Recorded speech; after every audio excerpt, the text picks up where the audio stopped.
कुछ मुश्किलें security forces को आई, क्योंकि धुंध काफी छा गई थी और मौसम बरसात वाला है, तो इसलिए धुंध जो है पहाड़ों पे छा जाती है। मुश्किल टेरेन के कारण जो टॉपोग्राफी है उसके कारण जो है कुछ मुश्किल आई, लेकिन वापस जो है जैसे मौसम साफ हुआ, इस ऑपरेशन को जो है वो तेज किया गया और इस ऑपरेशन को तेज करने के बाद ही सिक्योरिटी फोर्सेज ने जो है वो चारों तरफ से जो कॉर्डन किया हुआ था उसको टाइट किया और एक आतंकवादी जो है उसको ढेर कर दिया गया है। जी ठीक है। और किस तरह की परेशानियों का सामना वहां पर करना पड़ रहा है, क्योंकि मौसम बहुत ज्यादा खराब है और ऐसे में लगातार सुबह से ही तलाशी अभियान जारी है। क्या कुछ जानकारी सामने आ रही है, कितने आतंकी और भी छिपे हो सकते हैं यहाँ पर सर्च ऑपरेशन के दौरान, किस तरह की परेशानियों का सामना हमारे जवानों को करना पड़ रहा है?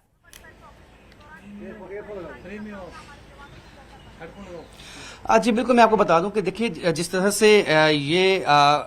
बताया गया था कि 4 आतंकवादी जो जैश ए मोहम्मद के हैं वो इस इलाके में मौजूद हैं और उसके बाद जब कॉन्टेक्ट इस्टेब्लिश हुआ तो दोनों तरफ से गोलियां चलाई गई। लेकिन मैं आपको बता दूं कि इसके बाद जो है जब धुंध छा गई कुछ देर के लिए जो है ऑपरेशन में को कुछ सुस्ती आई, लेकिन उसके बाद जो है वापस इस ऑपरेशन को काफी तेज कर दिया गया और 3 आतंकवादी जो हैं वो इसी इलाके में छुपे हुए हैं, लेकिन इलाके को कॉर्डन किया हुआ है।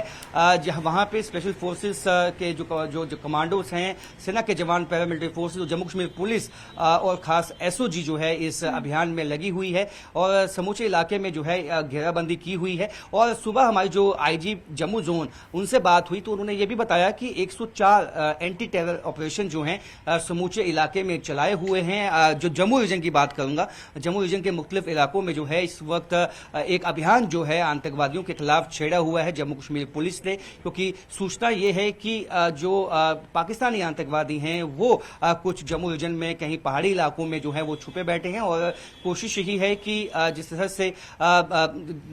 जितने भी इलाके, चाहे वो कठुआ का इलाका है, पुंछ का इलाका है, चाहे वो किश्तवाड़ का इलाका है, चाहे डूडू बसंतगढ़ के इलाके हैं, इन समूचे इलाकों में जो है व्यापक तलाशी अभियान सिक्योरिटी फोर्सेज की तरफ से चलाए गए हैं। अगर हम इस ऑपरेशन की बात करते हैं तो ये ऑपरेशन भी बहुत ही हम कहेंगे एक तरह से सफल ऑपरेशन इसलिए है क्योंकि स्पेसिफिक इनपुट जो है वो सिक्योरिटी फोर्सेज के पास था कि यहाँ जो है 4 आतंकवादी छुपे हुए हैं, जिसके बाद ही इस ऑपरेशन को आगे ले जाया गया और आहिस्ता आहिस्ता जो है इलाके को कॉर्डन ऑफ किया गया। मैं आपको बताऊं कि ये बसंतगढ़ से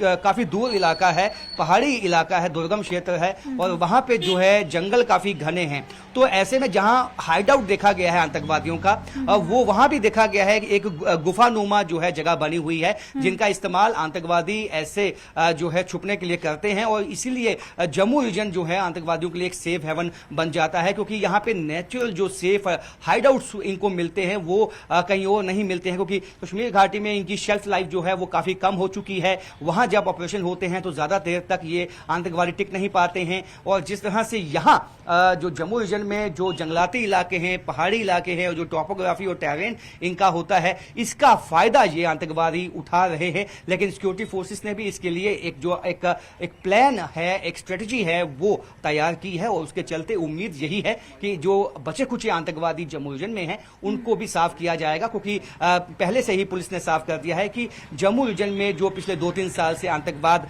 बढ़ा है और पाकिस्तान का जो एक मॉडस ऑपरेंडी और आईएसआई का एक तरीका है कि जम्मू रीजन को जो है एक्टिव किया जाए, उसको कहीं ना कहीं नेस्तनाबूद करना है, उसको विफल करना है, पाकिस्तान की जो नापाक साजिश है उसको जो है नाकाम बनाना है। तो इसके लिए जो सिक्योरिटी फोर्सेस हैं वो लगी हुई हैं। जी बिल्कुल राजन, और कहीं ना कहीं आने वाले दिनों में अमरनाथ यात्रा की भी शुरुआत की जा रही है। अमरनाथ यात्रा भी शुरू